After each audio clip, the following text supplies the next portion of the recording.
एक संगोष्ठी के रूप में तय किया गया। और आज हम सबों का सौभाग्य है कि आपसे अपने गुरु शिव के कार्य हेतु गति कैसे आए, इसके लिए इस संगोष्ठी में मिलने का सौभाग्य प्राप्त हुआ है।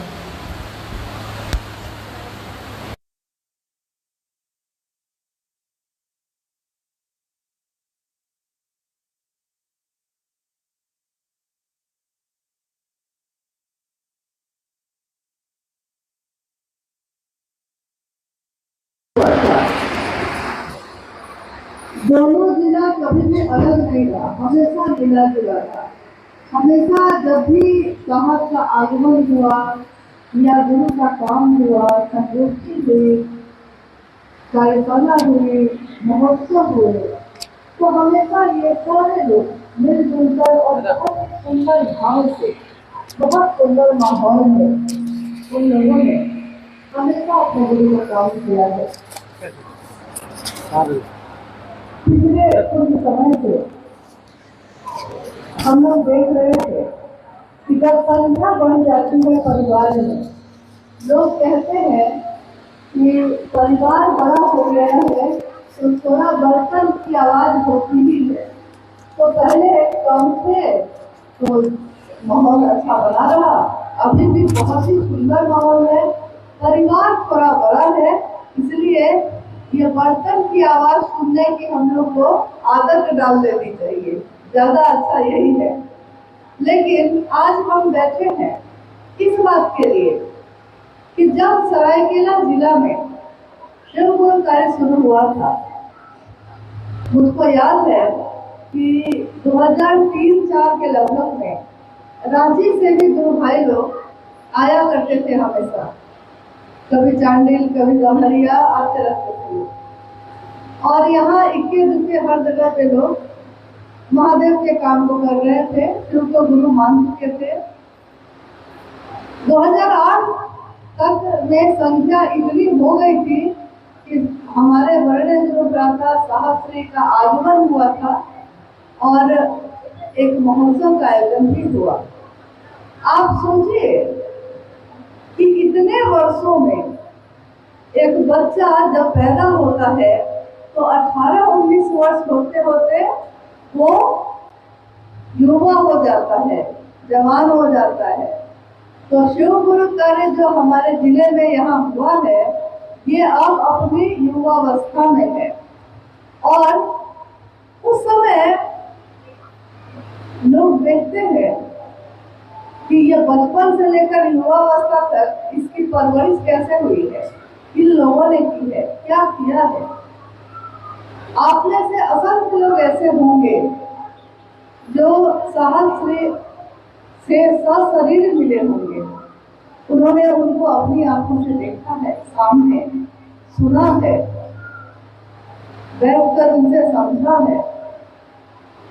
और आज असंख्य ऐसे लोग भी हैं जिन्होंने कभी भी साहब को सामने से नहीं देखा, लेकिन उसके बावजूद वो उनकी बातों पे चलते रहे, उनके विचारों पे चलते रहे।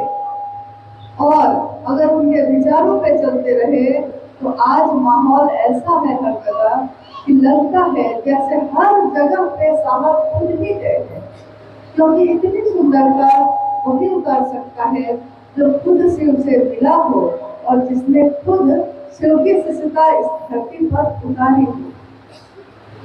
आज जो हम लोग इतने लोग बैठे हैं, आज ये स्थान भी छोटा हो गया है, हॉल छोटा हो गया है, लेकिन लोग कम नहीं हुए हैं, यानी गुरु का काम बढ़ा है। साहब ने कहा कि जिस तरह संख्या बढ़ी है, मैंने अनुभव किया है, ये साहब श्री की वाणी है। उन्होंने कहा कि मैंने अनुभव किया है कि जैसे जैसे संख्या बढ़ी है, शिव की शिष्यता भी बढ़ी है। हमने शिव को गुरु बताया है। ये कौन थे? लोग कहते हैं कौन महादेव, जिनकी पूजा करते हैं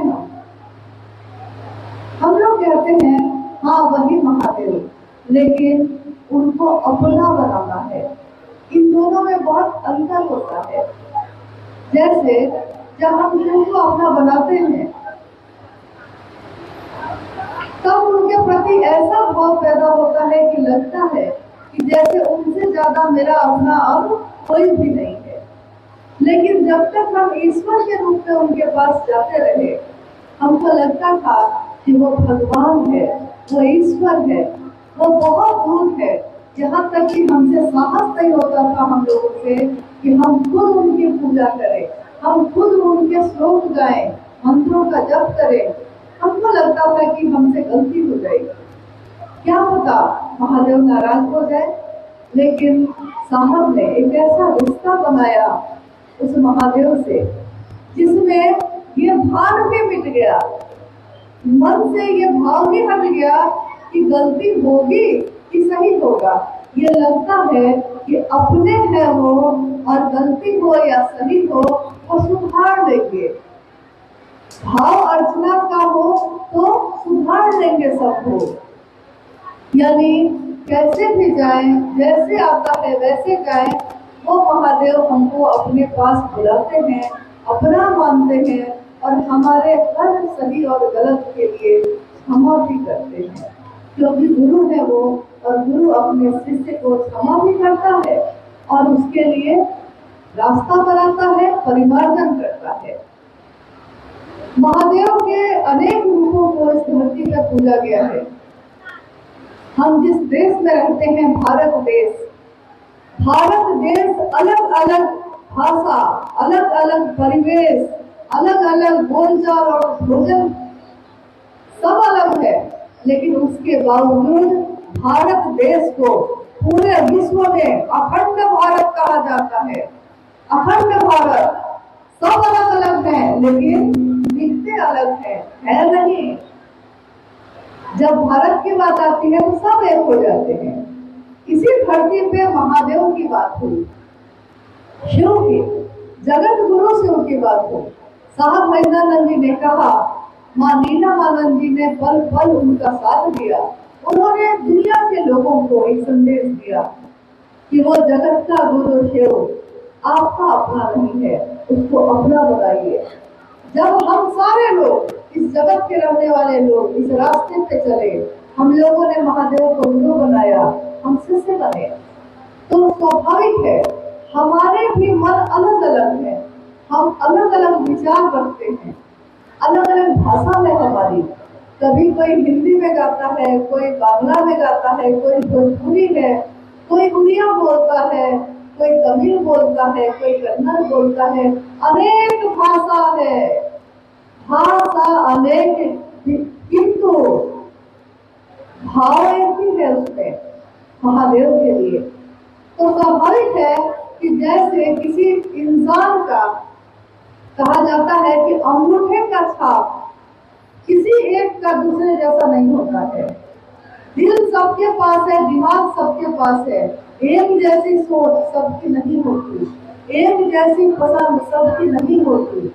इसी तरह जब हम अपने महादेव के काम में आगे बढ़ते हैं तब भी हमारे मन में थोड़े से विचार अलग अलग होते हैं शुरुआती दिनों में, प्रारंभिक समय में, लेकिन कुछ दूरी तय करते करते, कुछ दूर तक जाते जाते सबके मन, सबके भाव एक हो जाते हैं और वो रास्ता शिव का रास्ता होता है।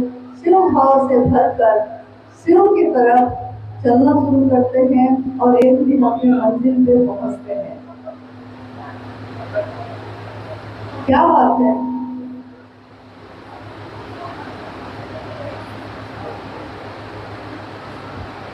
आज इतने वर्षों के बाद हम सब एक संगोष्ठी में बैठे हैं। संगोष्ठी का अर्थ आप समझते ही होंगे। संगोष्ठी का अर्थ ये होता है कि साथ बैठना और साथ बैठकर एक ऐसे बात पर विचार करना जो हम सारे लोग इस काम को कर रहे हैं। इस हॉल में उपस्थित सारे गुरु भाई गुरु बहन हैं, यानी शिव के शिष्य हैं, और सबने शिव की तरफ चलने का वादा किया है, हमसे या उनसे नहीं, उन साहब महेंद्रानंद जी से जिन्होंने आपके और मेरे जीवन में शिव की शिक्षा उतारी है। ये वादा किसी और से नहीं है, हमारे वर्ण गुरु दाता से किया हुआ वादा है। इसलिए आइए अपने मन को हम उस समय लेकर चलते हैं जब हम सबों ने शिव को अपना गुरु माना था। हमने घोषणा की थी, हमने अपने नाम की घोषणा करवाई थी और कहा था कि आज से और अभी से किसको अपना गुरु मानते हैं? शिव को। आज से और अभी से मैंने शिव को अपना गुरु माना है, या इन गुरु भाई या गुरु बहन ने शिव को अपना गुरु माना है। हे शिव, आप मेरे गुरु हैं। हम पहला सूत्र शुरू करते हैं, हे शिव, आप मेरे गुरु हैं, मैं आपका शिष्य हूँ, मुझ शिष्य पर दया कर दीजिए। यानी शिव के शिष्यता की शुरुआत, जिसको कहा जाता है दीक्षा, जिसको कहा जाता है अंग्रेजी में इनिशिएशन, यानी शुरुआत होना, शुरू करना। दीक्षा इसी के लिए बना है कि गुरु के तरफ से शिष्य को दीक्षा दिया जाता है। किस बात का? कि वो ईश्वर की तरफ चलना शुरू करेगा। ये कैसे शुरू करेगा? तो हम लोग अब आते हैं उस दिन के बारे में सोचते हैं जिस दिन हम सभी ने शिव को अपना गुरु माना था। साहब ने अपनी किताब आओ चले शिव की ओर में लिखा है कि याद कीजिए उस दिन को जिस दिन हम सब ने शिव को अपना गुरु माना। कितने अच्छे मन से माना था, कितने निश्चल मन से माना था। ये सोचा था कि महादेव मेरे गुरु होंगे, इससे अच्छी बात और क्या होगी, और मैं उस महादेव का शिष्य हो जाऊंगा बिना योग्यता के, बिना पात्रता के। इससे सुंदर बात और क्या होगी। तो हम लोगों ने शिव को गुरु मानकर महादेव की बात खुद को भी कहनी शुरू की और जगत के लोगों से भी कहनी शुरू की। साहब लिखते हैं उसमें आगे, साहब ने कहा कि 5-10 वर्ष क्या बीते। यह मोहब्बत जो शुरू हुई थी मोहब्बत से, 5-10 वर्ष क्या बीते। मोहब्बत तिजारत में बदल गई।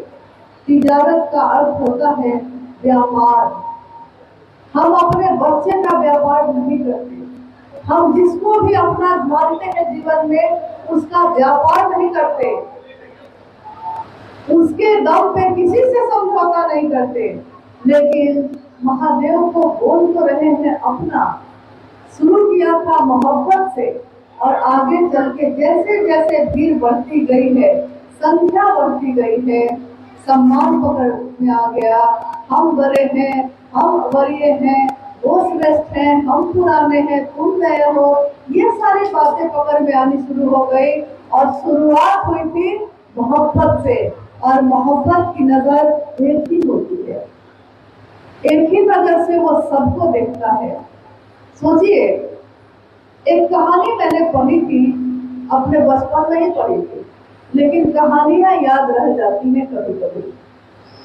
लैला और मजनू के इश्क की कहानी थी वो।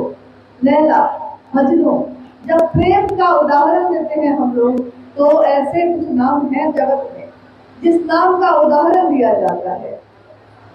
उस कहानी में ये घटना का जिक्र है कि एक दिन वो मजनू जो लैला से प्रेम करता था, और लैला से कितना प्रेम करता था, इतना करता था कि लैला से मिल नहीं पा रहा था और दीवाना बनकर सड़कों पे भटक रहा था। एक आदमी बैठकर इबादत कर रहा था रास्ते में। मजनू दीवाना बना हुआ चला जा रहा था। रास्ते में कोई पूजा कर रहा है, इस पे उसका ध्यान नहीं गया। वो उसकी चादर पे चढ़ के पार कर गया, चादर पे चढ़ते हुए चला गया, क्योंकि उसको कुछ सुनता नहीं था, कुछ दिख नहीं रहा था। तो उस व्यक्ति ने जो पूजा कर रहे थे वो खड़े होकर उन्होंने कहा कि अरे तुम पागल हो, एकदम दीवाने हो, दिखाई नहीं देता है कि मैं खुदा की इबादत कर रहा हूँ, मैं ईश्वर की पूजा कर रहा हूँ, खुदा की इबादत कर रहा हूँ, और तुम मेरी चादर पर से चढ़ के चले गए। मजनू ने कहा कि भाई मैं सिर्फ एक लैला के इश्क में हूँ। मैंने एक लैला से प्रेम किया है, लेकिन मुझको अब इस दुनिया में लैला के सिवा कहीं कुछ नहीं दिखता है। पत्तों को देखता हूँ तो लैला दिखती है, पेड़ देखता हूँ तो लैला दिखती है, किसी आदमी से मिलता हूँ तो लैला दिखती है, किसी से बात करता हूँ तो लगता है कि वही हंसती है। मुझको एक लड़की के इश्क में उसके सिवा कुछ भी नहीं दिखता, और तुम खुद खुदा की इबादत कर रहे हो। ईश्वर की प्रेम की बात हो रही है। ये ईश्वर से प्रेम करने के बाद भी तुमको ये सब दिखा कि मैं तुम्हारी चादर से पार कर गया, ये कैसे हुआ? वो व्यक्ति स्तब्ध हो गया, देखता रह गया। ये कहानी है, ये घटना है, सच है या झूठ, लेकिन घटना तो है जो सिखाती है। तो हमने आपने शिव को गुरु माना है अपना। शिव कौन है? उनके बारे में शास्त्रों ने, भारतवर्ष के ऋषि मुनियों ने कहा कि ये शिव वो है जो ईश्वर के भी ईश्वर है, जो भगवान के भी भगवान है, यानी कि महेश्वर है। ये काल शिव ने इच्छा की है और ये सृष्टि बनी है। शिव ने सोचा कि दुनिया बने, शिव ने सोचा कि एक को हम बहुत श्याम, मैं एक से अनेक हो जाऊं। उस शिव ने सोचा और ये दुनिया सृष्टि हुई, ये दुनिया बनी। जब कोई चीज बनती है काल तब लागू होता है। कोई चीज, चाहे वो दुनिया बनेगी या ये माइक बना है, किसी इंसान का जन्म हुआ है, जब भी कोई चीज बनती है तो एक न एक दिन उसकी मौत होती है, एक न एक दिन वो खत्म भी होता है। जन्म हुआ है तो मौत होगी। मैन्युफैक्चरिंग डेट पड़ा है उसमें तो एक्सपायरी भी होगा। तो सोचिए कि काल लागू हुआ कब?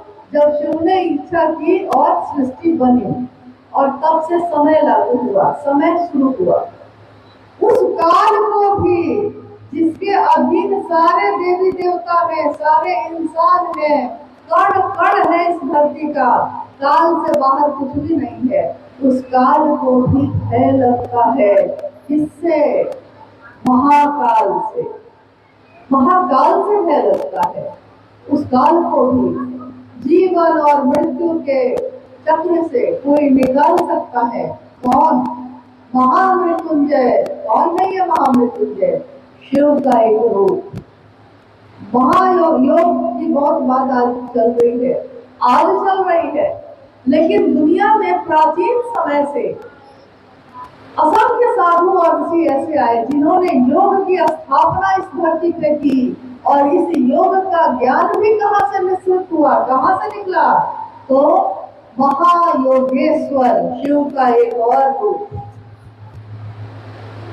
आप कल्पना नहीं कर सकते, हम कल्पना नहीं कर सकते कि हमने जिस शिव को अपना गुरु बना लिया है इतनी सहजता से, वो शिव की ऊर्जा कितनी बड़ी है, कितनी बड़ी है कि जिसकी न हम कल्पना कर सकते हैं, न उसका एहसास छू भी नहीं सकते हैं। एक छोटी सी आग को छूते हैं तो हाथ जल जाता है। वो महादेव ज्ञान का अक्षय स्रोत है, ज्ञान के निधि अगम। अब उसको बोलिए। शिष्य कहता है अपने गुरु को, हे ज्ञान के निधि अगम। अगम यानी जिसका कोई खाह नहीं है, जिसका कहीं अंत नहीं है, इतना ज्ञान है आप में, सारे ज्ञान आपसे निश्चित होते हैं, तो धरती में कोई ज्ञानी है। हे ज्ञान के निधि अगम, कुछ बोलिए, कुछ सिखाइए। तो सोचिए, एक सामान्य इंसान है हम और आप, हमारी आपकी ये औकात है कि हम अपने दिल में क्या सोचेंगे अगले पल, हमको नहीं पता। आपको पता है कि 1 मिनट बाद आपके दिमाग में कौन सा विचार आएगा? आपको पता है? नहीं पता है। आज आप किसी को दिल से प्यार करते हैं, कल एक छोटी सी घटना होगी और आपके लिए सबसे बड़ा दुश्मन वही हो जाता है। आपके दिल में आपका इख्तियार है, दिल पे है कंट्रोल? नहीं है। अपने हाथों में नाखून काटना नहीं रोक पाते, अपने केस को बढ़ना नहीं रोक पाते, सांस एक ज्यादा या एक कम ले ले ये भी नहीं कर पाते। तो बताइए कि जब हमारा अपने पे ही, इसी शरीर पे जिसको हम अपना कहते हैं, इस पे भी कोई कंट्रोल नहीं है, कोई नियंत्रण नहीं है, और क्या औकात है हमारी? मौत की एक बूंद, यह जीवन कागज की पुड़िया, बूंद पर गल जाना है। कबीर ने आज नहीं कहा, सैकड़ों वर्ष पहले कहा था। यह बूंद है क्या? मौत की बूंद जब जीवन में पड़ती है, वह जीवन जो इतना अच्छे से गुजर रहा था अचानक खत्म हो जाता है। लोग सोचते रह जाते हैं कि ये क्या हुआ। यानी किसी भी चीज पे नियंत्रण नहीं है हमारा आपका, लेकिन तब भी वो जगत का गुरु शिव, वो महाकाल शिव, वो महायोगेश्वर शिव, वो काल को भी नियंत्रित करने वाला, चीफ कंट्रोलर कहते हैं उसको, मुख्य नियंत्रण कहते हैं उनको, वो शिव मेरे आपके जैसे लोगों का गुरु बन गया। ये कैसे हुआ? हमारी औकात थी, हमारी हिसाब थी, हमारी योग्यता है? एक सामान्य गुरु भी हमको शिष्य बना ले, इतनी योग्यता भी हम लोगों में नहीं है। लेकिन साहब हरिंद्रानंद जी ने, शिव के शिष्य ने, जो इस धरती पे आए, उन्होंने धरती के लोगों को उस शिव से मिलाने का बीड़ा उठाया। किस विश्वास से हमारे आपके जैसे सारे लोगों को ये कहा कि मेरे गुरु शिव हैं, तुम्हारे भी हो सकते हैं, आओ चलते हैं उस शिव की ओर, चलो चलते हैं, जगत में रहो जरूर। उन्होंने कहा कि जगत में रहो, अरे तुम नहीं रहोगे तो कौन रहेगा? ये दुनिया महादेव ने बनाई है तुम्हारे लिए, तो तुम तो रहोगे ही। साहब ने कहा कि तुम तो रहोगे ही, लेकिन जगत में रहो जरूर, लेकिन बन के रहो किसके? महादेव के। जियो तो कैसे जियो? शिव जैसा। बनो तो क्या बनो? शिव ही बन जाओ। शिव से नीचे क्या बनोगे? क्योंकि गुरु जो होगा शिष्य को वही ना बनाएगा। लेकिन आप आज अपने सीने पे हाथ रखिए, हम भी रखते हैं। और क्या हम लोगों ने अपने वरेण्य गुरु भ्राता साहब के इस विश्वास की रक्षा की है? क्या हम मनसा वाचा कर्मणा इस काम में आगे बढ़ रहे हैं? क्या हमने उनसे उनके दिए हुए 3 सूत्रों को अपने जीवन में उतार लिया, आत्मसात कर लिया है? क्या हमारी स्थिति ये है कि हमको शिव के सिवा कुछ नहीं दिखता? क्योंकि हमारी स्थिति अभी तक तो ऐसी नहीं हुई है।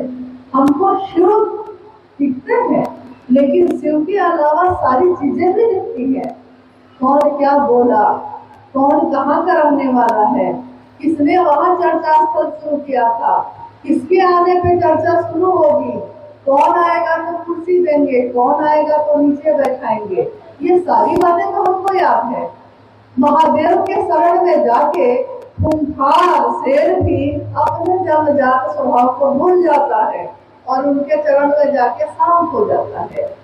सांप जो डसम है, जिसकी प्रवृत्ति जहर है, जिसके रग रग में, वो अपने जन्मजात स्वभाव को भूल जाता है। शिव भाव में शिव के नजदीक जाकर ऐसे जाता है कि शिव उसको अपने गले में ही धारण कर लेते हैं।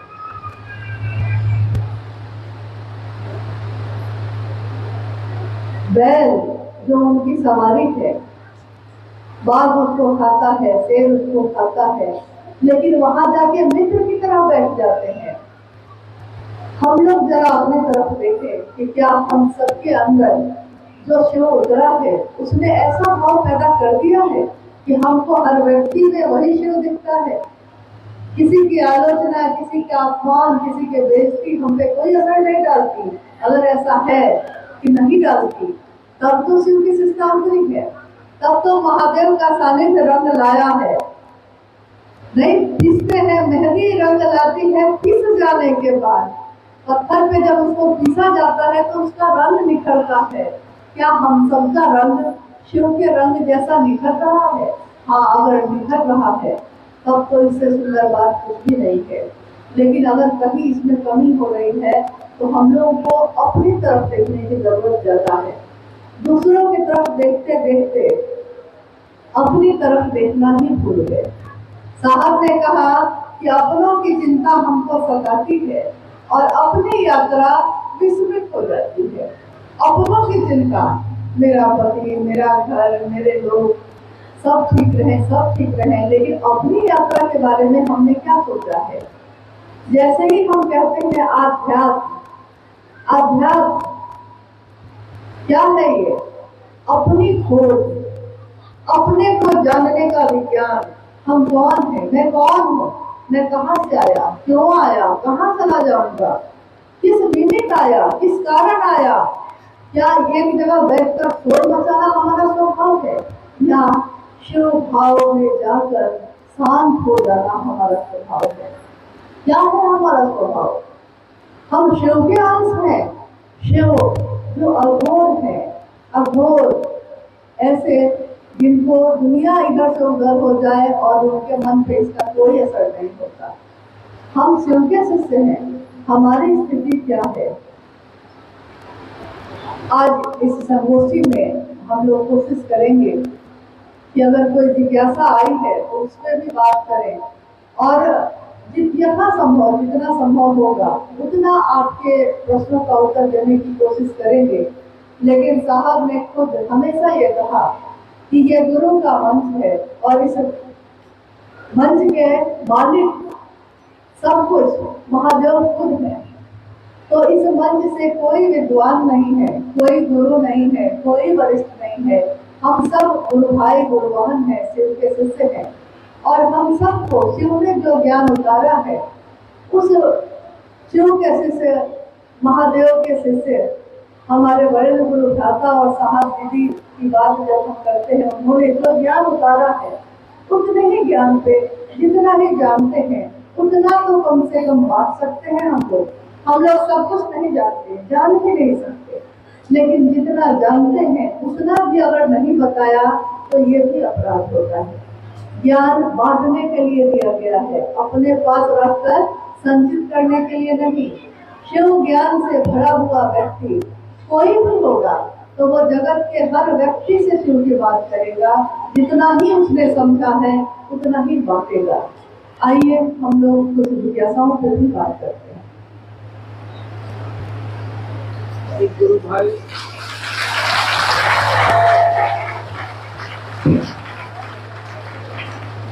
गुरु भाई ये जानना चाहा है, इस काल खंड में जिज्ञासा गौर से सुनेंगे भाइयों और बहनों, और उत्तर उससे भी ज्यादा गौर से। इस काल खंड में साहब श्री हरिंद्रानंद जी ने शिव को अपना गुरु बनाने के लिए जनमानस को प्रेरित किया, परंतु लोग आज भी उनके बारे में सही जानकारी नहीं रखते। इसका क्या कारण है? साथ में उन्होंने जानना चाहा है कि मान सम्मान वैभव धन संपदा सब कुछ है ही, तो शिव को गुरु बनाने की आवश्यकता क्या है? शैलेश गुरु भाई सराय के।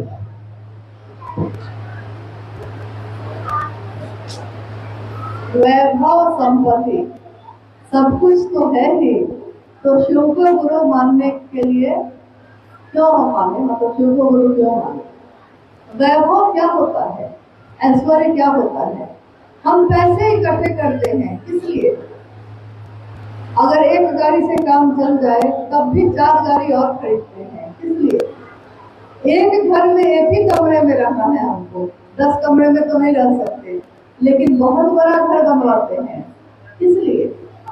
कुछ खेत से काम चल जाएगा लेकिन और खेत जमा करते हैं और खेत खरीदते हैं, क्यों? कारण क्या है? इन सब के पीछे मूल कारण ये होता है कि सम्मान, यानी भोग। दुनिया में भोग के जितने भी प्रकार हैं उसमें सबसे बड़ा भोग होता है सम्मान। हम सारा कुछ छोड़ पाते हैं लेकिन सम्मान नहीं छोड़ पाते। तो वैभव तो है आपके पास, अगर पैसे हैं तो वैभव है, दुनिया जिसको कहती है। लेकिन दुनिया जिसको कहती है वो शिव की नजर में तो कुछ भी नहीं है। दुनिया की नजर में है, लेकिन दुनिया की नजर में भी क्या, भारत में रहिए तो रुपया चलता है ना, नोट चलता है 500 1000 का, और 100 200 का 1 2 रुपए। लेकिन भारत के बगल में चले जाइए, नेपाल या भूटान चले जाइए या किसी और देश में चले जाइए, भारत के अलावा दूसरे देश में जाते ही वही रुपया चलता है जो भारत में चलता है। धरती पे रहते हुए ही वो पैसा भी आपके काम नहीं आता। जहाँ सीमा रेखा दूसरी हुई कि पैसे का वैल्यू खत्म, नहीं चलेगा। चलिए, ये तो दुनिया की बात हो गई। फिर भी गुरु क्यों माने तब हम? क्योंकि रावण ने भी मांगा था सोने की लंका। कहानी है कि उसने गृह प्रवेश की पूजा में ही दक्षिणा मांग ली थी कि मुझको ये सोने की लंका ही दे दीजिए। महादेव ने दे दिया, महादेव है वो, उन्होंने दे दिया और उसको संभालने का ज्ञान नहीं मांगा। वैभव मांग लिया, सोने की लंका मांग ली, लेकिन सोने की लंका का संचालन कैसे करेंगे इसके लिए ज्ञान तो मांगा ही नहीं था। मोटरसाइकिल खरीद ली, मोटरसाइकिल चलाएंगे कैसे इसका ज्ञान तो प्राप्त किया ही नहीं। जमीन खरीद ली है, खेती कैसे करेंगे उसका ज्ञान है ही नहीं। तो ज्ञान नहीं है तो खेत है लेकिन बंजर है, क्योंकि आता ही नहीं है। राशन घर में रखा हुआ है और खाना बनाने नहीं आए तो क्या होता है?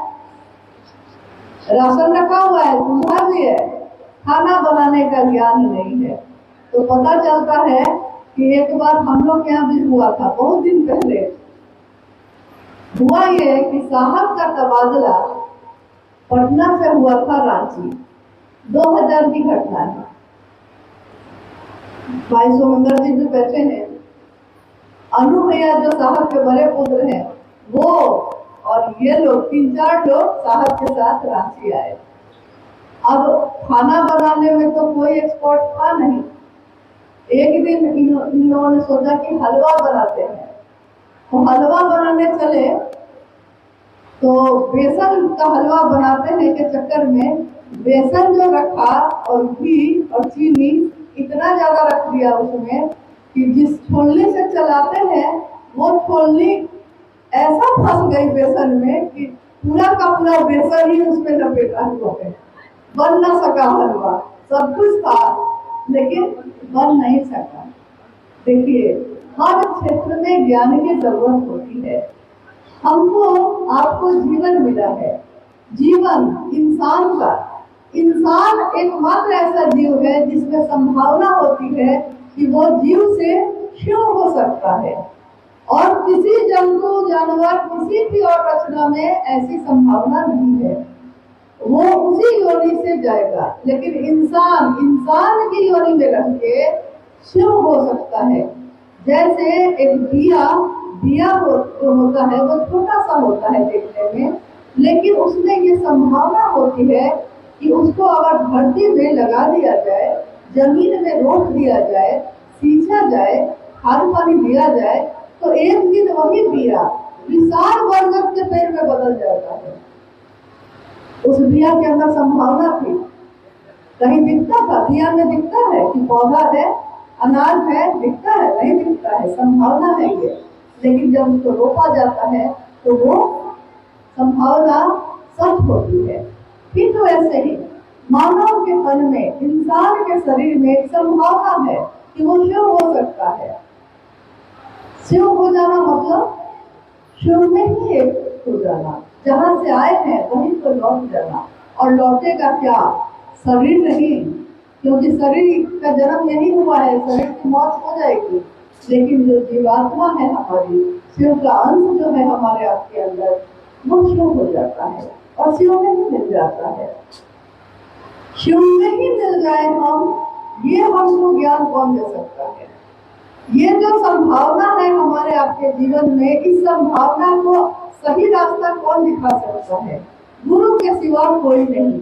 और वो भी जब शिव होने की बात होगी तो शिव के सिवा और कोई पूरी तरह नहीं बता सकता कि वो रास्ता कहाँ जाता है। अभी इसी प्रश्न के साथ एक प्रश्न और था, एक जिज्ञासा और थी। आपने सुना या नहीं सुना? अगर नहीं सुना है तो फिर से सुन लीजिए कि क्या कारण है कि शिव की शिष्यता का प्रचार हो रहा है, शिव की शिष्यता बढ़ती जा रही है, शिव चर्चाएं बहुत ज्यादा हो रही है, हर घर में हो रही है, अब तो और गति पकड़ चुका है, बढ़ रही है। लेकिन जिसके कारण ये हुआ है, यानी हमारे वर्ण गुरुदाता साहब श्री हरिनानंद जी और माँ नीलमानंद जी, जिसके कारण ये उतरा हमारे जीवन में, हम लोग देख रहे हैं इधर कुछ समय से, और जिज्ञासा भी संजोग से ये आ गई है कि लोग उनके बारे में सभी से पूरी तरह बात को नहीं जानते हैं। अभी झारखंड के ही एक जिले में कुछ दिन पहले हम लोग गए थे, वहाँ के एक प्रखंड में शिव चर्चा खूब हो रही है। कुछ लोग जब उधर गए तो उन्होंने कहा कि ये जो शिव की चर्चा हो रही है, आप लोग जानते हैं कि किसके कारण हो रही है, किसने शुरू किया है इसको? तो उस व्यक्ति ने वहाँ के एक स्थानीय गुरु भाई का नाम बताया कि ये जो भैया है ना, इन्हीं के कारण शुरू हुआ है। लोग आश्चर्य में रह गए। रांची से एकदम नजदीक का जिला है, लोग आश्चर्य में रह गए कि इतना भी नहीं जान रहे हैं लोग कि किसके कारण हुआ है।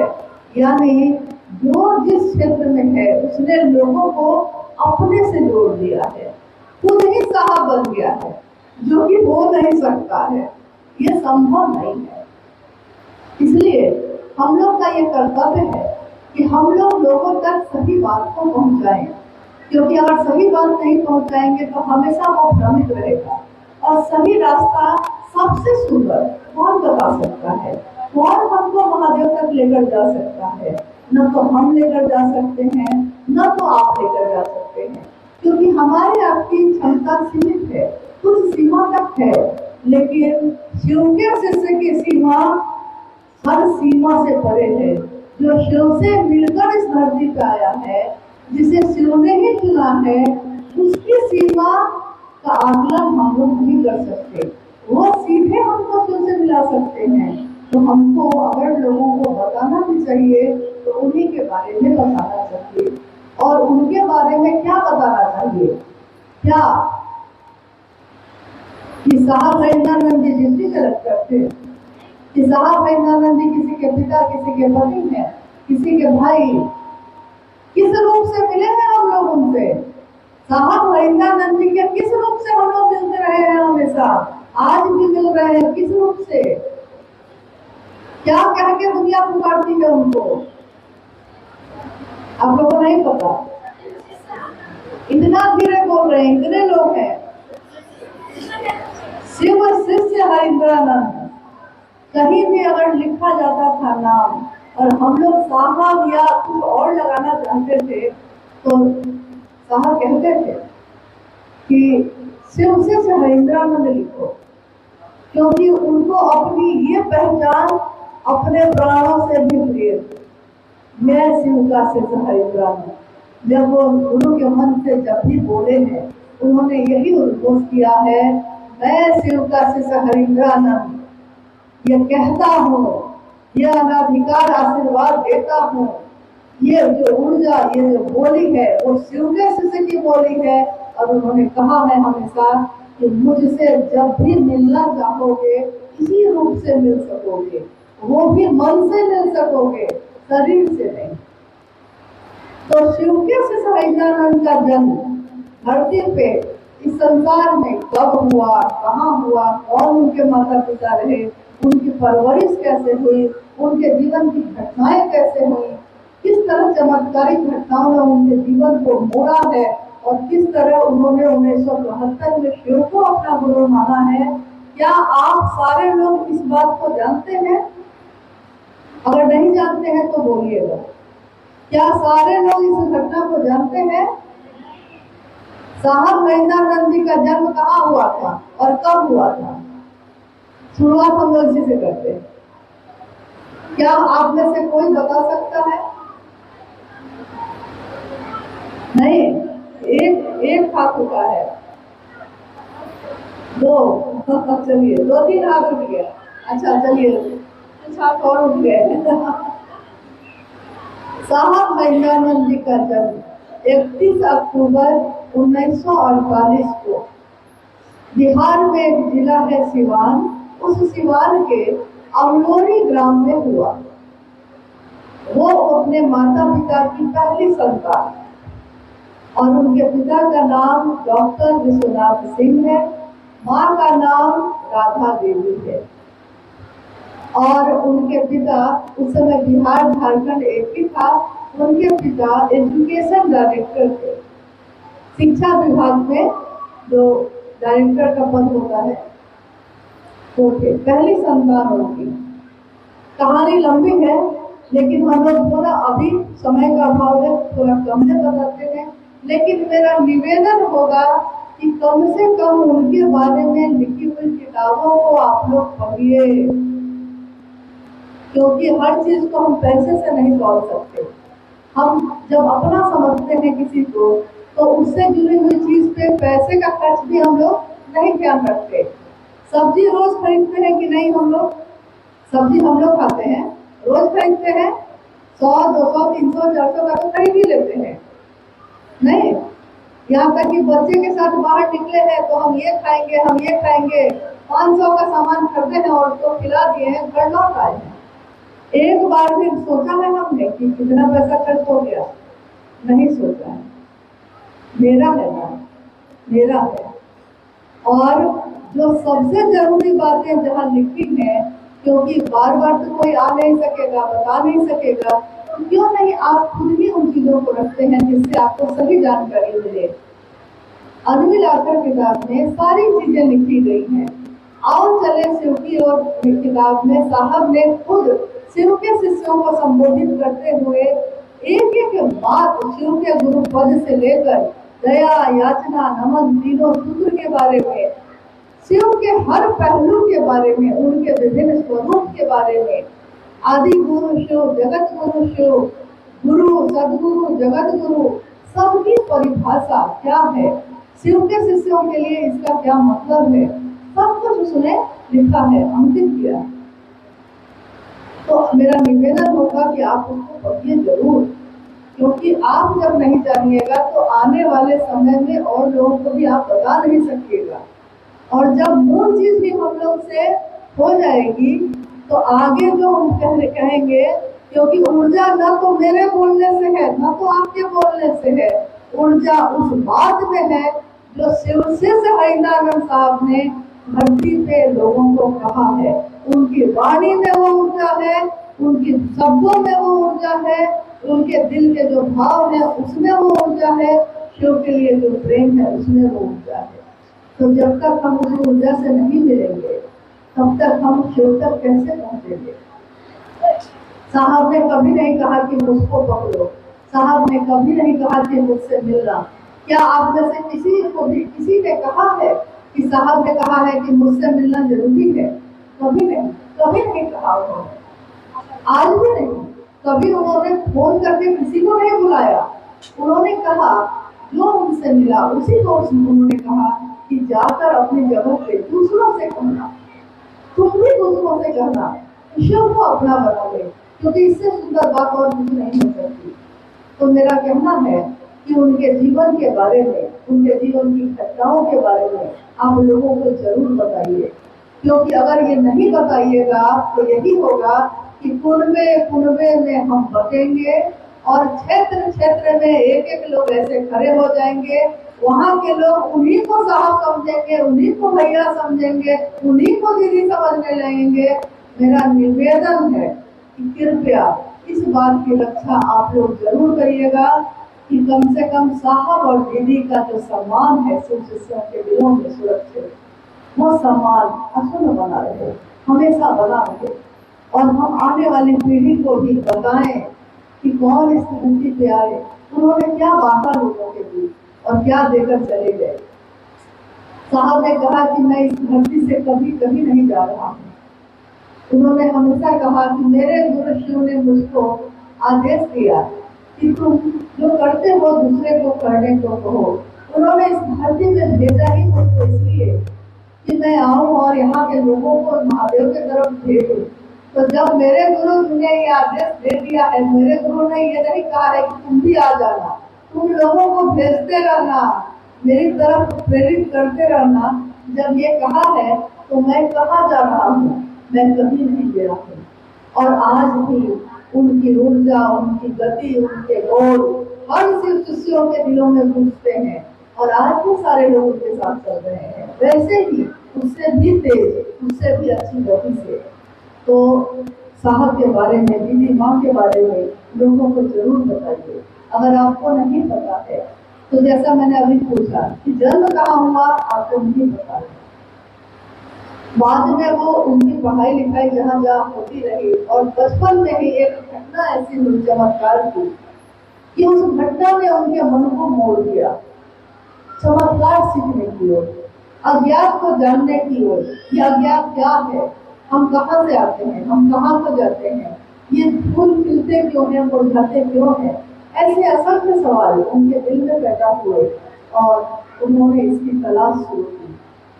जब वो बचपन में ही अपने बालक स्वरूप में ही थे, उनके घर में एक व्यक्ति आए जो उनके पिताजी से मिलने आए थे, और उस व्यक्ति से उन्होंने जानना चाहा कि वो क्या करते हैं। उस व्यक्ति ने एक खरीका, जो छोटी सी लकड़ी से दांत साफ करते हैं हम लोग, एक खरीका हाथ में लिया और जमीन पे पटका। जैसे ही वो खरीका जमीन पे पटकाया, वो खरीका सांप में बदल गया, सांप में बदल गया। अब मेरे आपके सामने या हम बच्चे के सामने अगर कोई ऐसी घटना हो जाए कि खरीका किसी ने ऐसे पटका और वो सांप में बदल जाए, तब क्या हालत होगी। तो साहब इंद्रानंद जो बालक थे वो चीख पड़े, वो घबरा गए, उनको लगा कि ये क्या हो गया। तो उस व्यक्ति ने देखा कि बच्चा घबरा गया है, तो उसने कहा कि अरे बबुआ कुछ ना सब ठीक हुआ, कुछ नहीं थे, कह के फिर उन्होंने देखा कि वो फिर से खरीका में बदल चुका। लेकिन ये बात उनके मन में बस गई कि ये हुआ कैसे। उस व्यक्ति ने कहा कि चमत्कार है ये। साहब ने कहा मुझको भी सीखना है चमत्कार। उन्होंने कहा कि मैं जब बच्चा था, और जैसे कोई बच्चा टॉफी के लिए रुक जाता है, बैलून के लिए रुक जाता है, उसके लिए उस समय बैलून ही बहुत बड़ी चीज होती है। तो मेरा मन, जो बालक मन था, वो सोचने लगा कि मैं चमत्कार सीखूंगा, और जब मैं बड़ा बन जाऊंगा तो मैं बहुत बड़ा बाबा बनूंगा। साहब कहते कि मैं सोचता था कि मैं बाबा बनूंगा, मैं गेरुआ वस्त्र पहनूंगा, हाँ बड़े बड़े माला पहन के चिमटा लेके ऐसे बैठूंगा, लोग आएंगे मेरे पास अपनी समस्या लेकर, मैं कहूंगा जा तेरा कल्याण हो बच्चा। साहब कहते थे और बड़ा हंसते थे इस बात को कहते कि जब मैं बालक था तो मैं क्या सोचता था। मेरे गुरु शिव ने कैसे मेरे मन को अपनी तरफ मोड़ा है। उन्होंने कहा कि उसके बाद मैंने गुरु की तलाश शुरू की, कितने लोगों को अपना गुरु बनाया, लेकिन जिसके पास गया निराश होकर लौटा, हमेशा निराश होकर लौटा। गुरु माना था ये सोचकर कि इनके पास कुछ होगा, इनके पास कुछ शक्ति होगी, कुछ ज्ञान होगा, लेकिन जहां भी गया वहां से निराश होकर लौटा। बालक से युवा हो गए, वो जवान हो गए, कॉलेज में पढ़ने लगे, लेकिन इस बीच में जिसको अपना गुरु माना, उन गुरुओं ने जो कहा, साहब ने सब कुछ किया विश्वास करके कि गुरु हैं ये सही बताएंगे। किसी ने कहा कि संसान साधना करोगे तो ईश्वर की प्राप्ति होगी, चमत्कार आ जाएगा, शक्ति आ जाएगी, ये सारी चीजें। कब्रिस्तान साधना करोगे तो हो जाएगा, मंत्रों का जप करोगे तब हो जाएगा, योग करोगे तब हो जाएगा। जिसने जो बताया इन्होंने सब किया। ये करते करते भी 14 वर्ष बीत गए। 14 वर्ष और बीत गए, यानी लगभग 23-24 वर्ष की आयु में साहब आ चुके थे। और पटना में लॉ कॉलेज है, कानून की पढ़ाई साहब ने पढ़ी लॉ कॉलेज पटना से। और वहीं के बगल में है आरा। आरा का नाम सुना है आपने? कैसे?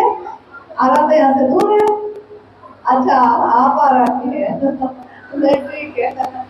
हाँ, नहीं, आरा और बलिया इन सब पे गाना भी बहुत बना हुआ है, और थोड़ा गाना सुना होगा तो आरा पटना के बगल में है। दिन में साहब फैजानंद जी कॉलेज में कानून की पढ़ाई करते थे और शाम में ट्रेन पकड़ के आरा के गांधी शमशान चले जाते थे। रात में शमशान साधना करते फिर लौटते। उस समय तक वो यही कर रहे थे, लेकिन एक इस तरह में 14 वर्ष बीत चुके थे। एक दिन कोई भी काम करते करते हम आप थक जाते हैं। एक दिन ऐसा आया जब उनका मन निराश हो गया, थक गया। गुरु की तलाश करते करते वो इतने थक गए कि नवंबर का महीना था, ठंड का समय था, और 1974 ईस्वी थी। 1974 में एक दिन जब वो रात में आरा के गांधी शमशान गए, उस अर्धरात्रि में आधी रात बीत गई थी।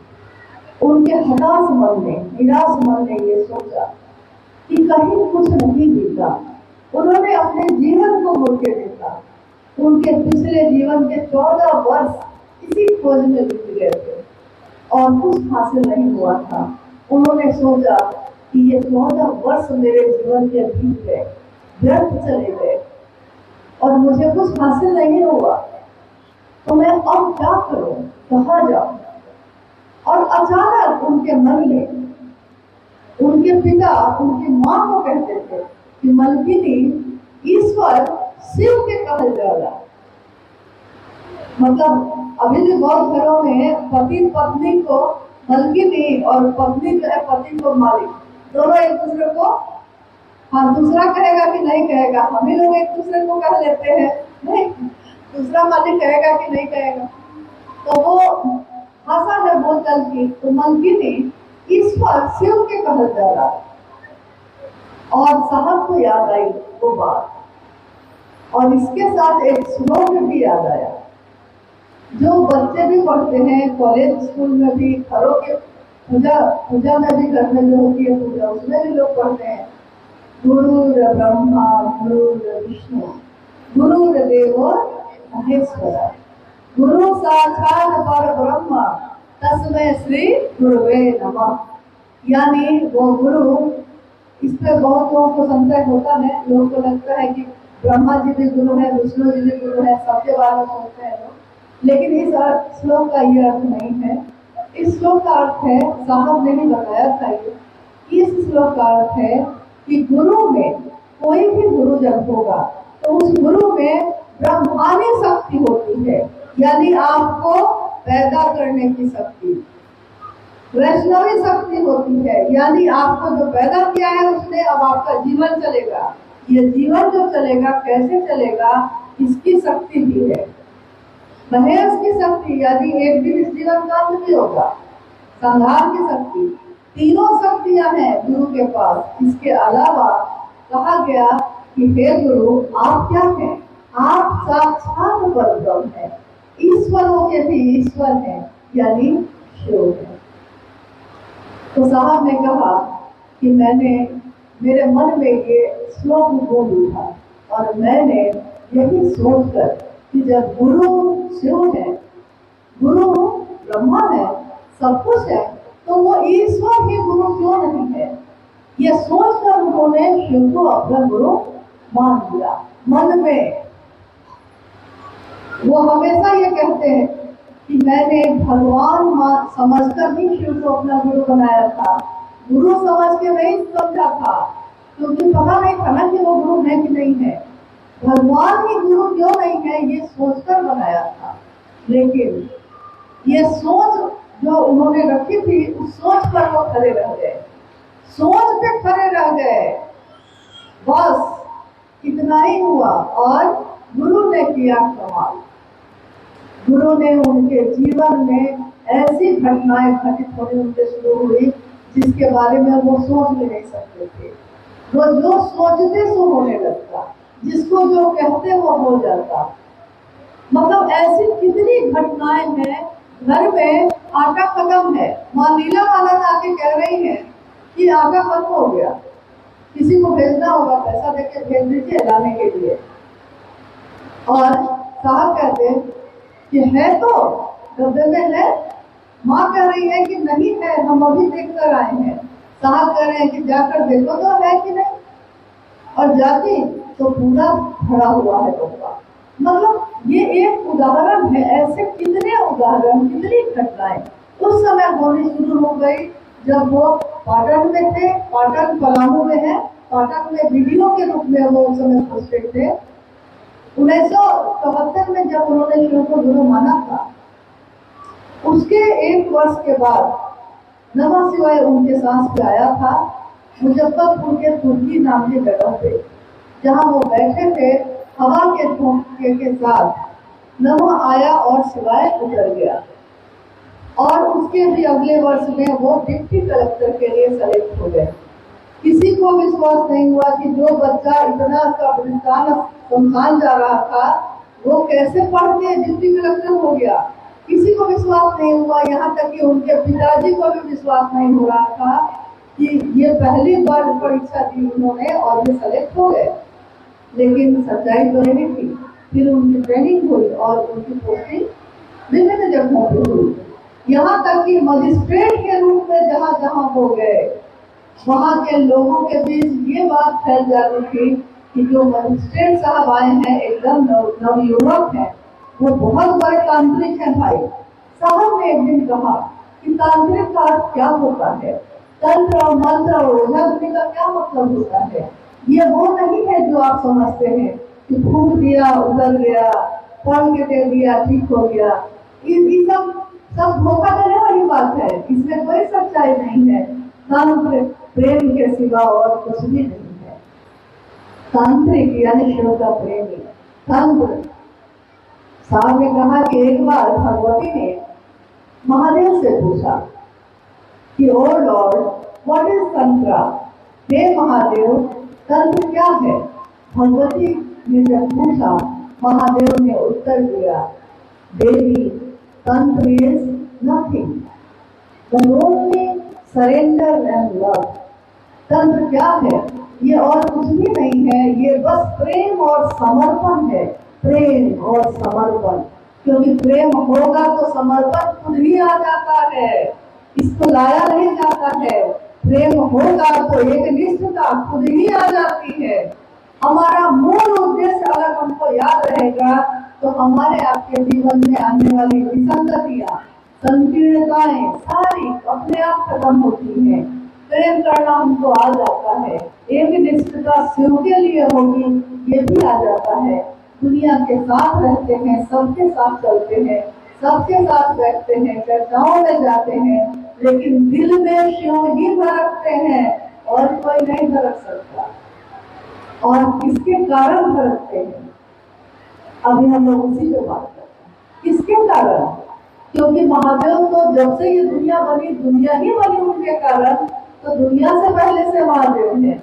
लेकिन लोगों के पूजा घर में तो थे, मंदिरों में थे, शिवालयों में थे, लोगों के दिल में नहीं थे, लोगों के घर में नहीं थे शिव। हर घर में शिव, हर दिल में शिव। यहाँ तक कि साहब ने कहा कि ये शिव से कौन है, ये शिव के से चलते फिरते मंदिर है। मंदिर क्या होता है, जहाँ जाकर आपको ईश्वर की अनुभूति हो जाए, जहाँ जाकर आपको भगवान याद आए। और शिव के शिष्य क्या है, ये चलते फिरते मंदिर है। इनसे कोई बात कर ले अगर तो महादेव के सिवा फिर कोई याद नहीं आएगा। इनसे मिलने कोई तो महादेव के सिवा और किसी से मिल नहीं पाएगा। तो शिव के शिष्य की भूमिका कितनी महत्वपूर्ण है शिव के शिष्य में हमारी आपकी एक एक व्यक्ति की। इसीलिए साहब ने बार बार कहा है हम सबों को कि छोटी छोटी बातों से व्यवहार से मत पालिए, छोटी छोटी बातों से एक दूसरे की से घृणा मत करने लगिए। क्योंकि अगर शिव को प्रेम करिएगा तो हर व्यक्ति से आप प्रेम करिएगा, कोई पराया नहीं है। और अगर हम लोग एक दूसरे से ऐसे ही प्रेम से चलते रहेंगे तो हम कब अपने गुरु का काम कर सकेंगे, क्योंकि गुरु का काम, जगत गुरु शिव का काम जगत स्तर में करना है। संगठित होना बहुत जरूरी है, सबका एक होना बहुत जरूरी है। साहब ने कहा कि ये सभा शिव शिष्यों की कैसी हो, सभा बैठक संगोष्ठी कैसी हो जिसमें आकर सबके मन एक भाव से भर जाए, सबके हृदय में एक ही भाव संचालित होता हो, सबके मन एक ही वचन एक ही कर्म पे आकर केंद्रित हो जाए कि शिव मेरे गुरु हैं और एक एक व्यक्ति के गुरु हो जाए। हमको अपने जीवन में अपना मन वैसा रखना है, अपनी बोली वैसी रखनी है और अपना कर्म भी वैसा ही करना है।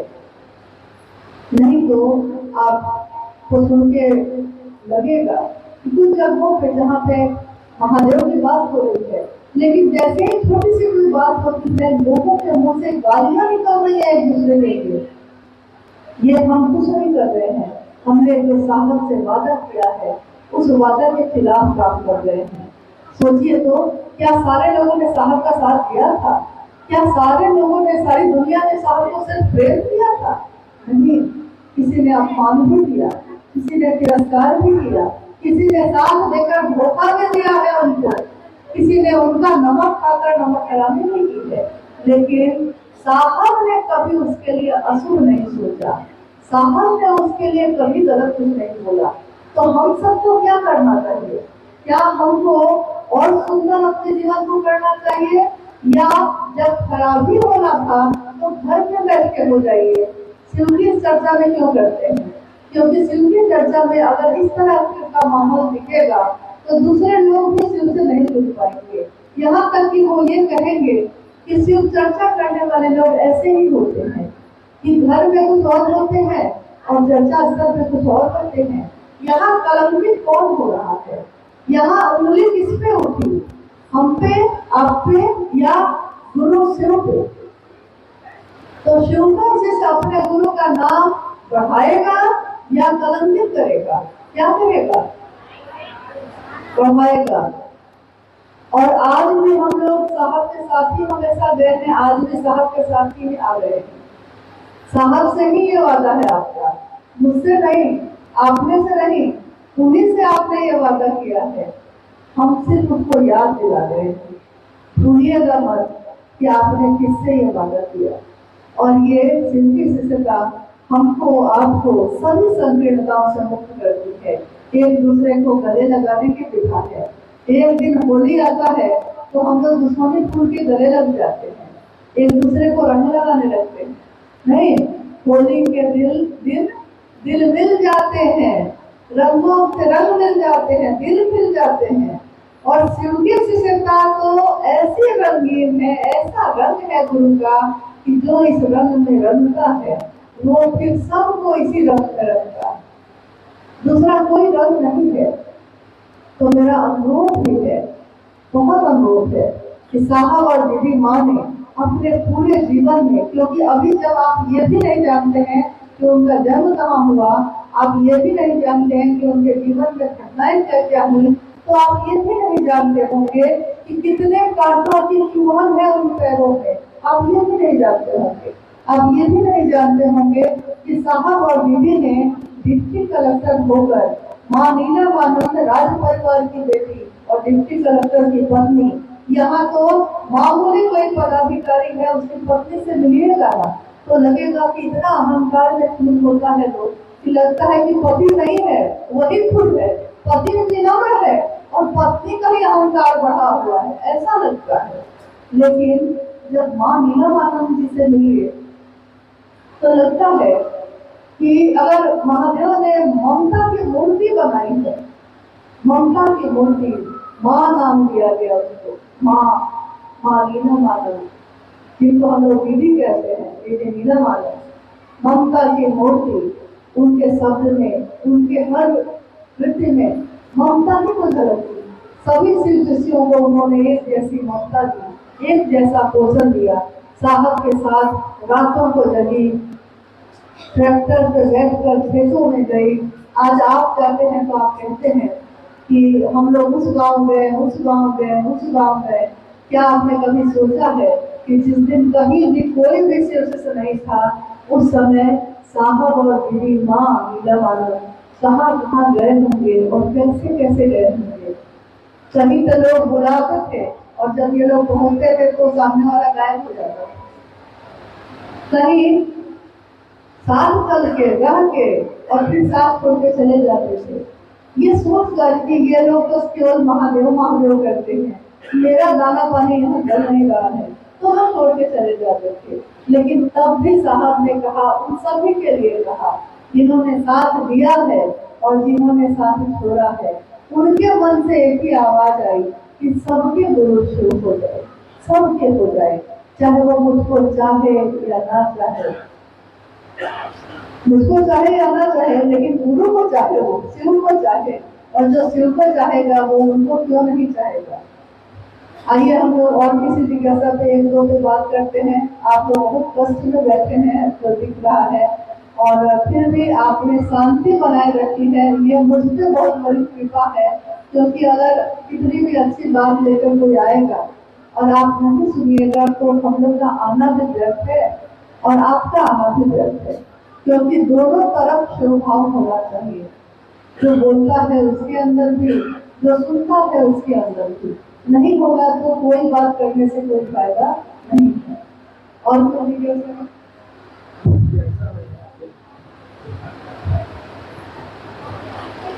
गुरु भाई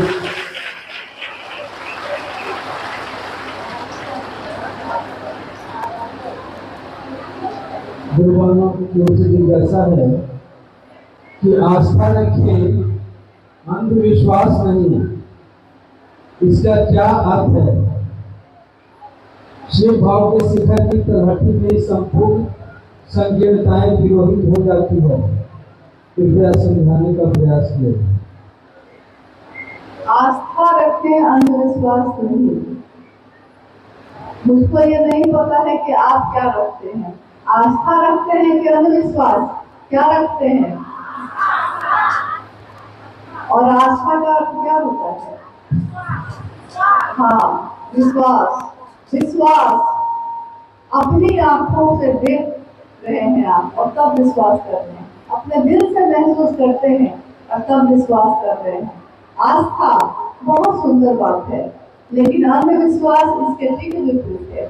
अंधविश्वास यानी बहुत जगहों पे आप देखिएगा कि लोग भ्रमित करने के लिए कभी झाड़ फूक का बहाना करेंगे, कभी कुछ पढ़ के दे देंगे, पानी पढ़ के दे देंगे, मिट्टी पढ़ के दे देंगे। ऐसा नहीं कि मिट्टी की अपनी ऊर्जा होती है, साधु की अपनी ऊर्जा होती है, ऊर्जा होती जरूर है, लेकिन हर व्यक्ति सही गुरु नहीं होता। इसलिए शिव की शिष्यता में साहब ने कहा कि आपके गुरु शिव का एक और रूप है, वैद्यनाथ का, यानी महावैद्यनाथ कौन है? यानी जितने भी वैद्य पत्ते में औषधि या और चीजें, दवाएं बताने वाले, अंधविश्वास से मुक्त करने वाले कौन है? तो वो भी आपके हमारे गुरु शिव हैं। यानी अंधविश्वास आप बंद करके विश्वास मत करिए, अपने आप से देखिए, अपने विवेक से सोचिए, आपके हमारे सबके गुरु शिव हैं। शिव में क्या उतारा है सबके अंदर? अच्छे बुरे की समझ देकर जाऊंगा, दूसरों को परखने की नजर देके जाऊंगा। साहब के लिए देवघर में जब साहब रहते थे तो उनके बड़े पुत्र अनु भैया ने उनके लिए होली के अवसर पे कहा कि मैं आपके लिए कुछ कहना चाहता हूँ।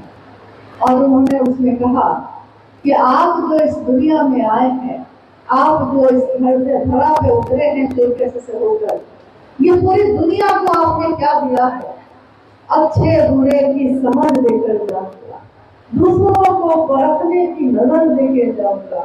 दूसरों को परख लीजिएगा, वो सही है कि गलत है, आपको समझ में आएगा। आप खुद से देखिए, आपको समझ में आ जाएगा कि जो मीठा मीठा बोलता है वो मीठा है भी कि नहीं है। जो चर्चाओं में बहुत सुंदर संभाषण दे रहा है, वो करने के बाद जीवन में कैसा है, आप अपने नजर से देखिए, परखिए। और तब विश्वास करिए। यारों, मैं इस जमाने का संग तराश हूँ, पत्थर को भी बोलने का हुनर देकर जाऊंगा। इस जमाने का संग तराश है वो साहब हरिनानंद जी। शिव का शिष्य जो होगा, शिव जिसने जमाना बनाया है, दुनिया बनाई है, और शिव के शिष्य ने अपने गुरु की बनाई हुई दुनिया को ऐसी मूर्ति का रूप दिया है। संग तराश कहते हैं जो पत्थर के टुकड़े को तोड़ तोड़ के सैनिक हथौड़े से पत्थर के बेकार टुकड़े को देखिएगा कि मूर्ति बना देता है। देखिए उन्हें मूर्ति बना देता है और उस मूर्ति की पूजा होती है। पूरे जमाने के लिए ही कहा जा रहा है कि पूरे जमाने के ही संग तराश है वो। पूरी दुनिया को शिव जैसा सुंदर रूप देने के लिए चले हैं जो, और उन्होंने हमारे आपके पत्थर जैसे जीवन को भी बोलने का हुनर दे दिया। हर पत्थर बोल उठा है। लोग कहते हैं कि पत्थर पे ध्रुव नहीं उड़ सकती, कहते हैं लोग ना, लेकिन पत्थर पे भी ध्रुव उगाने की विधा है शिव की शिष्यता। वो पत्थर को भी पिघलाती है, पत्थर पे भी शिव का निशान छोड़ती है और वहां भी हरियाली उठाती है। हमारा आपका जीवन क्या था? पत्थर ही तो था। हम जीते थे, जानवर भी जीता है, वो भी पैदा होता है, उसके भी जीवन, उसके भी बच्चे, उसकी भी मौत होती है। हमारे भी ऐसे ही जिंदगी थी, लेकिन उस जिंदगी में एक प्राण फूका है साहब ने। शिव की शिष्यता की जीवंत सुगंध, शिव की शिष्यता की बगिया जो आज लगी है, शिव के शिष्यों के रूप में उसको बनाने वाले साहब और दीदी माँ है। हम उन सबको नमन करते हैं उनको, और उनसे यही कहते हैं कि वो मुझे हमेशा अपना ये आशीर्वाद बनाए रखें जो उन्होंने कहा। उन्होंने लोगों से हमेशा कहा कि मैंने शिव को चाहा, शिव ने मुझको चाहा, शिव ने मुझको चुना, लेकिन मैंने फिर शिव को जो चाहा है तो फिर उसको चाहने के बाद फिर और किसी को चाह न सका, और शिव के लिए ही शिव को चाहा है, इसलिए शिव की चर्चाएं करता हूँ, इसलिए शिव की बात करता हूँ। लेकिन हमारी आपकी स्थिति वैसी नहीं है। हम आप शिव के बात करते हैं, शिव को चाहते हैं, लेकिन उस स्तर पे नहीं कि उसके सिवा फिर कुछ और ना चाहें। हम चाहते हैं, लेकिन उसके साथ साथ हम दूसरी चीज भी चाहते हैं। हम ये भी चाहते हैं, हम वो भी चाहते हैं, हम सब कुछ चाहते हैं, और शिव की चर्चा भी करते हैं तो ये सोच के करते हैं कि इधर का इलाका मेरा होगा, इधर का क्षेत्र मेरा होगा, इस प्रखंड में मैंने बनाया है लोगों को, और तुम क्या बात करोगे, तुमको तो मैंने खड़ा किया है। ऐसी भाषा भी आपको सुनने को मिल जाएगी कि अरे आप क्या बात कीजिएगा हमसे, जब आपको चलने नहीं आता था शिव सिस्टम में तो मैंने ही तो चलना सिखाया है। उस समय बोलने वाले लोग ये भूल जाते हैं कि उनको चलना किसने सिखाया। उनको या ऐसे असंख्य लोगों को ये गिर के चलना, चल के गिरना, फिर से चलना साहब हरिनानंद जी ने सिखाया है। तो हम अगर कृतज्ञ होंगे तो अपने गुरु शिव के लिए होंगे, और अपने बड़े गुरु भ्राता साहब हरिनानंद जी, माँ नीलमानंद जी के लिए होंगे, और उनके लिए होंगे तो सबके लिए होंगे। बस जरूरत इतनी है कि हम ये समझ जाए कि हमको किसके लिए होना है। कोई ना कोई किसी को जोड़ता ही है, लेकिन इसका ये अर्थ नहीं है कि वो अपने पीछे लोगों को चलाने लगे। ये कभी नहीं करना चाहिए। ये एक आध्यात्मिक अपराध है। साहब ने बार बार इसकी चेतावनी दी है कि किसी गुरु भाई गुरु बहन को, शिव के शिष्यों को अपने पीछे मत चलाइए, क्योंकि आज आपकी डाली सूखी नहीं है, हरी है, कल सूखी हो जाएगी, कल टूट जाएंगे, तब जो आपको पकड़ के बैठा है वो भी गिरेगा कि नहीं गिरेगा, वो भी टूटेगा कि नहीं टूटेगा। आज हम कहते हैं ये भैया बहुत अच्छे, ये दीदी बहुत अच्छी, तो हम अब किसी और से नहीं मिलना है और इसी के साथ चलेंगे। ठीक है, बहुत अच्छी बात है, लेकिन अगर वो टूट गया तब तो आपकी यात्रा नहीं गई। तो चलिए सबके साथ, सम्मान सबका करिए, प्रणाम सबको करिएगा। जो शिव को प्रणाम करेगा वो दुनिया के हर शहर को प्रणाम करेगा, जो शिव का सम्मान करेगा वो दुनिया का सम्मान करेगा। शिव की बनाई हुई दुनिया है, लेकिन चलेगा अपने महादेव के पास, उन्हीं के रास्ते पे चलेगा, फिर किसी और के पीछे नहीं। साहब बहुत ज्यादा इस बात के लिए चिंतित रहा किए हैं हमेशा। उन्होंने कहा भी है कि मुझको ये बात बिल्कुल पसंद नहीं आती है कि कोई अपने पीछे किसी को चलाने लगे, क्योंकि चलाना था महादेव के तरफ, चलाने लगे अपने पीछे। अरे महादेव की तरफ चलाओगे तो तुमको भी छोड़ेगा नहीं। कोई महादेव की बात करता है तो लोग उसको छोड़ते हैं, उसके घर जा जाके कहते हैं कि चलिए चलिए आपको चलना ही पड़ेगा मेरे यहाँ, चर्चा करते हैं। नहीं कहते हैं कि नहीं? इसके लिए आपको अलग से प्रयास करने की जरूरत ही नहीं है। महादेव की बात करिए और लोगों की तरफ भी, लोगों को भी अपने साथ लेकर चलते रहे।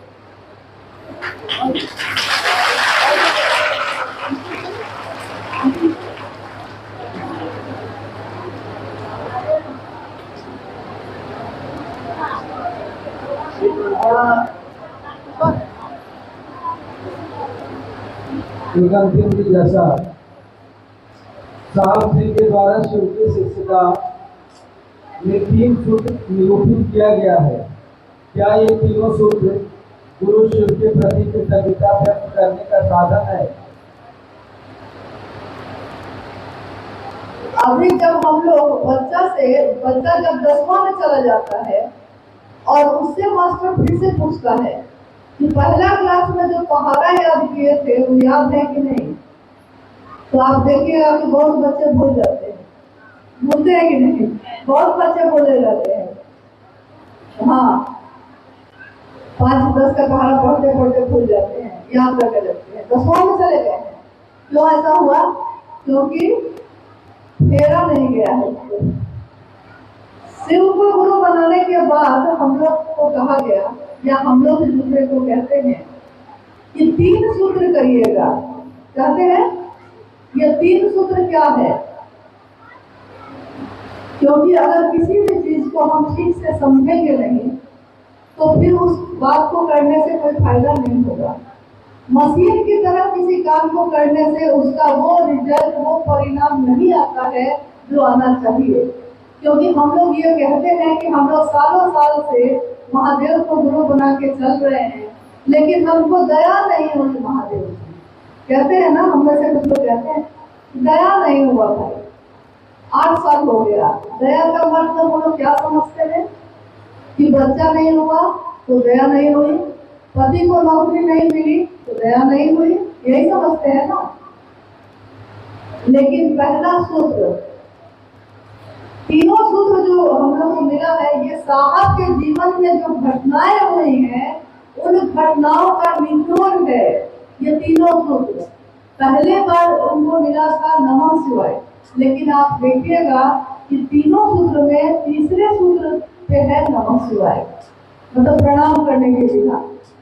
क्योंकि साहब वृंदावन जी ने अपने जीवन में देखा कि किसी शास्त्र मंत्र, किसी मंत्रों का जप, कोई साधना आराधना, किसी चीज की जरूरत नहीं होती है, मात्र एक ही चीज की जरूरत होती है, शिव की दया। शिव की दया अगर हो गई कुछ भी हो सकता है, जो आप चाहिए सो वो शिव ही आपका हो गया। तो कायनात में कौन ऐसी चीज है जो मेरी नहीं है? कौन ऐसी बात है जो हम चाहे और न होगा? तो पहला सूत्र साहब ने कहा कि मन ही मन अपने गुरु शिव को ये संप्रेषित करिए, ये कहिए कि हे शिव आप मेरे गुरु हैं, मैं आपका शिष्य हूँ, मुझ शिष्य पर दया कर दीजिए। पहला सूत्र क्या कह रहे हैं हम लोग? हे शिव आप, अब मैं आपका, किस पर दया करिए? तो इसमें बेटा कहाँ आ गया? बेटी, माँ कहाँ है कहीं? विद्यार्थी कहता है अपने गुरु से कि ज्ञान दीजिए, मैं आपका शिष्य बन के आया। और शिष्य जाति, धर्म, वर्ण, संप्रदाय, लिंग सबसे परे की बात है शिव की शिष्यता। यानी शिष्य का मतलब ही होता है जो गुरु के आदेश के अनुसार, गुरु के अनुशासन में रहने योग्य हो, जो गुरु के आदेश पे चलने वाला हो। शिष्य वही है, सही अच्छा से बढ़िया से। तो पहले में हम कहते हैं आप महादेव हैं, आप महाकाल हैं, हम ये नहीं कहते। हम कहते हैं कि आप तो महादेव हैं, नहीं कह रहे हैं हम। हे शिव आप मेरे गुरु हैं। गुरु मतलब आप जगत के गुरु हैं, आप सदगुरुओं के गुरु हैं और हमको कुछ नहीं आता है। साधु और तपस्वी और सदगुरु लोग आपके शिष्य हैं और हम कैसे शिष्य हैं जिसको कुछ नहीं आता है। लेकिन हे महादेव दया करें, क्योंकि दया ऐसी चीज है, मर्सी अपील एक ऐसी चीज है, दया की मांग एक ऐसी चीज है जो हमको कुछ नहीं आता है, लेकिन तब भी हमको अपना शिष्य बनाइए। ये पुकार कहाँ से करनी है? मन से। हमारा मन ही किसी को अपना समझता है। मन के बारे में साहब ने कहा एक ऐसी मशीन है ये जो दिखाई नहीं देती, अदृश्य है। एक बार साहब ने पूछा कि आपकी, हम कहते हैं ना बच्चे को, आम कहाँ है बाबू? तो वो कहता है यहाँ। नाक कहाँ है? तो कहते हैं यहाँ। मुंह कहाँ है? कहता है यहाँ। साहब ने एक बार पूछा कि ये सब तो मालूम है कि कहाँ है, दिल कहाँ है, दिमाग कहाँ है, सब मालूम है, किडनी कहाँ है, आंख कहाँ है, सब मालूम है, मन कहाँ है भाई? ये मन कहाँ है? सारे लोग चुप हो गए, क्योंकि मन कहाँ है ये तो पता ही नहीं है। ये आज तक किसी को पता ही नहीं चला। रहता है आप ही के साथ, उसी जीवात्मा के साथ, लेकिन किसी को नहीं पता है कि पूरे शरीर में है कहाँ वो। लेकिन सारा खेला उसी का है, क्योंकि हम अपने जीवन में कुछ भी करते हैं तो कहते हैं कि मन है तो करेंगे। आज मेरा मन नहीं करेंगे। आज मेरा मन ये खाने को है, आज मेरा मन ये खाने को नहीं है तो हम नहीं खाएंगे, कहते हैं ना। यानी आपको नहीं, आपके मन को नहीं अच्छा लग रहा है ये। साहब ने कहा यही अदृश्य मशीन जो दिखाई नहीं दे रही है, लेकिन ये मशीन क्या करती है? हमारे साथ, हमारे शरीर में, जीवात्मा में जो विचार पैदा होते हैं हर क्षण, मतलब आप चुपचाप बैठे रहिएगा शरीर से, लेकिन आपका दिमाग नहीं बैठा रहता है, उसमें पैदा होती रहती है बात। तो उन्होंने कहा कि विचार पैदा करने की मशीन है और विचार जो मेरे गुरु हैं ये भी एक विचार है। पैदा दिमाग में होता है विचार, लेकिन जाता है ये रास्ता दिन तक, क्योंकि तब विचार भी अगर बार बार ये करते रहे हम कि जो आप मेरे हैं मैं आपका हूँ, मुझ पे दया करिए, तो एक दिन हमारा मन ही उसको पकड़ लेता है। जैसे साहब से किसी ने पूछा कि साहब महादेव हमको कैसे पकड़ेंगे? तो साहब ने कहा कि मैं पान खाता हूँ, देखते हो ना, पहले मैं पान नहीं खाता था, लेकिन जब शादी हुई, ससुराल गया तो राज परिवार का घर था। घर में देखिएगा जमींदार परिवार या राज परिवार में सारे लोग पान खाएंगे, महिलाएं भी खाती हैं। तो साहब ने कहा कि एक खा लीजिए मेहमान बाबू, दो खा लीजिए मेहमान बाबू। करते करते पान खाना शुरू किए थे हम। अब पाने हमको खा रहा, पाने हमको पकड़ लिया। जब पान मुझको पकड़ सकता है, शुरू हम किए थे एक दो से, पान ही मुझको पकड़ लिया, तो महादेव महादेव करते करते महादेव हमको आपको नहीं पकड़ेगा, किसको पकड़ेगा वो? पहला सूत्र मन को महादेव से पकड़ाने की विधा है और महादेव की दया होती है, महादेव के लिए भाव पैदा होता है, तब हम आप जो चर्चा करते हैं, यानी दूसरा सूत्र शिव की चर्चा खुद को भी समझाना है, दूसरे को भी समझाना है। दूसरे को समझाने में खुद समझते हैं, इसको बताया उन्होंने साहब ने कि किसी को चौक पे पहुंचाने जाइएगा, कोई कहता है कि चौक पे जाना है, हमको देखा हुआ नहीं है, पहुंचा दीजिएगा, तो आप कहते हैं ना कि हाँ चलिए चलिए पहुंचा देते हैं। पहुंचाने में आप पहुंचिएगा कि नहीं? चौक पे किसी को पहुंचाने जाइएगा, उसको पहुंचाने में आप पहुंचिएगा कि नहीं? आप भी पहुंचिएगा। दूसरा सूत्र यानी स्वयं को भी सुनाना है, दूसरे से भी, दूसरे से कह रहे हैं। आप शिव को गुरु मानिए ना भैया, दीदी मानिए ना, कह रहे हैं दूसरे से, लेकिन मेरा मन भी उस बात के साथ चल रहा है। तो आपके साथ साथ हम भी चल रहे हैं कि नहीं, महादेव की तरफ चल रहे हैं। यानी दूसरा सूत्र, अपने स्वयं को और समूह जिसको भी आप बोलते हैं, दोनों को शिव भाव से भरता है। और ये कहाँ कब होता है? जब मेरा मन शिव की परिधि में रहता है, तब शिव के घेरे में रहता है, तब हम बोल रहे हैं, आप सुन रहे हैं, आप बोलिए, हम सुनते हैं। लेकिन मेरा मन अगर आपकी बात पे नहीं होगा तो आप कितनी भी अच्छी बात बोलिएगा, हमको याद रहेगी? नहीं याद रहेगी। सामने बैठे हैं आप, आपसे कोई कहता है कि ये बात, थोड़ी देर बाद आप कहते हैं कि दूसरी बात जो तुम कहे थे, क्या बोले थे, तो वो गुस्सा हो जाता है, कहता है कि अभी तो बताए तुझको। तो आप कहते हैं कि मन मेरा कहीं और चला गया था। यानी शिव की चर्चा में आपका मन अगर महादेव के घेरे में नहीं है तो न तो चर्चा हो सकेगी, न तो चर्चा सुन सकिएगा, दोनों नहीं हो पाएगा। यहाँ भी मन है। तीसरे सूत्र में प्रणाम करने की विधा है, प्रणाम भी हमारा आपका मन करता है। और मन अगर प्रणाम की स्थिति में नहीं है तो हाथ जोड़ के प्रणाम करने से या पांव छू के प्रणाम करने से प्रणाम नहीं होता है। ये औपचारिकता होती है, ये शिष्टाचार होता है। लेकिन प्रणाम हमारा आपका मन करता है, किसी के लिए आदर, किसी के लिए सम्मान और श्रद्धा हमारा मन रखता है। तो हम उस मन को, ये तीनों क्रिया मन पे हो रहा है, देखिए ध्यान दीजिएगा इस बात पे। लेकिन हम लोग क्या कर रहे हैं, माला पकड़ के बैठे हैं तो माला पे ही ध्यान है कि दाना इधर तो नहीं हो गया, दाना उधर तो नहीं हो गया। सांस लेने बैठे हैं, सामान्य करके अब बैठे हैं, अब दाहिने बैठे कि बाएं बैठे, ये सोचते हैं। पूरब बैठे कि पश्चिम, आंचल से ढक के करें कि चादर से ढक ले, नहीं, करना था प्रणाम और करने लगे प्रक्रिया। मतलब प्रणाम मन से होगा, सो के भी आप कर सकते हैं, लेटे लेटे भी कर सकते हैं। प्रणाम आपका मन करेगा, आपके शरीर का कोई अंग नहीं, आप वाले साधन नहीं, हमारा मन करेगा। चर्चा भी महादेव का हमारा मन भी करेगा, मन दया भी महादेव से हमारा मन भी मांगेगा।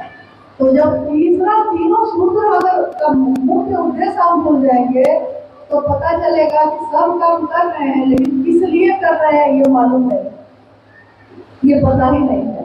खाना बना दिए हैं लेकिन खिलाना किसको है ये मालूम ही नहीं है, तो खाना बनाएगी क्यों थे? तीन सूत्र कर रहे हैं, लेकिन ये तीनों सूत्र करते करते महादेव के पास पहुंचना था, ये तो भूल ही गए। मंजिल है भगवान शिव स्वयं, वो शिव मंजिल है। ये तीनों सूत्र रास्ता पे चलने के लिए साधन है। साधन जैसे हम कोई गाड़ी पकड़ते हैं, जैसे हम कोई बस या ट्रेन पकड़ते हैं, ऑटो पे बैठते हैं पहुंचने के लिए, साधन है वो पहुंचने के लिए। लेकिन उसी को पकड़ के रहिएगा तो पहुंच भी नहीं पाइएगा, लेकिन उसको पकड़ के मदद ले लीजिएगा तो पहुंच भी जाइएगा। दोनों बातें। चलिए, आज की ये जो संगोष्ठी है इसमें हम लोगों ने जिन जिन बातों पे बात की है, मेरा निवेदन है कि कृपया आप भूलिएगा नहीं। साहब और दीदी माँ को हमेशा याद रखिएगा। आप लोग जहाँ बैठे हैं वहीं बैठे रहिए, भूलिएगा नहीं। और अभी मैंने कहा कि प्रेम हो जाए तो याद करने के लिए बैठना नहीं पड़ता है, याद रखती ही है वो चीज, लेकिन इसके लिए प्रेम होना भी जरूरी है। महादेव मेरे गुरु हो, सबके हों, और जब तक हम सब मिलकर इस काम को नहीं करेंगे ये बड़ा काम नहीं हो सकेगा। इसलिए एक दूसरे को क्षमा करना भी सीखिए, किसी की गलतियों को क्षमा करिए। हम अपने भाई बहन की गलती को क्षमा करते हैं, हम अपने घर में मेरा भाई बहन कुछ कर दे तो हम क्षमा करते हैं या नहीं करते हैं? यहाँ भी हम भाई बहन हैं, एक दूसरे को माफ करें, लेकिन अच्छे मन से अपने गुरु का काम करने में सबकी मदद करिए। बैठे रहिएगा, धीरे धीरे निकलिएगा, क्योंकि आप ज़्यादा लोग हैं और बाहर निकलने में आपको समय लगेगा। फिर आप लोगों से भेंट होगी। आप सभी के चरणों में प्रणाम।